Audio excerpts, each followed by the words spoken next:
Hai, Assalamualaikum. Siapa lagi belum dapatkan emas-emas Public Gold? Depan saya ni adalah beberapa lah produk-produk daripada Public Gold. Kita ada 5 dinar, 100 gram. Ramai yang minat dengan 100 gram. Yang ini edisi Taifuk. Yang ini edisi 100 gram. Okey. Untuk item-item besar seperti 100 gram, 250 gram, 1 kilo. Tuan-tuan dan puan, di atas 25 gram lah. Okay, 50 gram, 100 gram.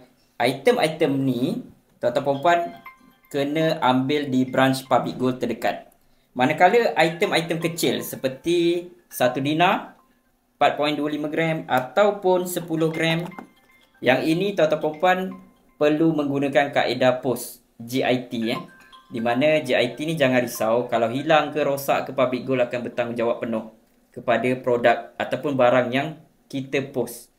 Okey, jadi siapa yang masih lagi belum lagi bermula, belum lagi ada akaun Public Gold, boleh tekan link di bio, boleh isi beg biru ataupun mana-mana link yang saya tinggalkan. Jom bersama Public Gold, jom kita simpan emas.